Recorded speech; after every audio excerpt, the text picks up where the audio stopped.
Hello বন্ধুরা, Sunday ছুটির কোথায় দিন এসেছি তাই আমরা? চলে গেলাম দেখো। আমি আর আমার মেয়ে দুজনে মিলে একটু সাউথ সিটি মল, কি একটা ডাইনো ওয়ার্ল্ড বলে শো করছে। ৩:৩০ করে আমি বললাম দিয়েছে। না, এখানে অনেক ভিড় হচ্ছে, চল একটু ঘুরে আসি।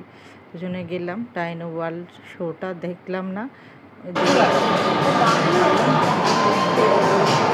মেয়ে বললো মা দেখবো না, বাইরে থেকে দেখা যাচ্ছে আমরা বুঝতেই পারছি। তাই মেয়ে বললো আর যাব না, ওপরে গেলাম, ওপরে গিয়ে একটু ঘুরলাম, একটু ফটোশ্যুট করলাম দুজনে মিলে। একটু ফটোশ্যুট তো করতেই হবে, কিছুক্ষণ পরে একটু চারিদিকে ঘোরাফেরা করে চলে গেলাম একটু শপিং করতে। তারপর চলে গেলাম, খাওয়া দাওয়া করে আবার ফিরে এলাম।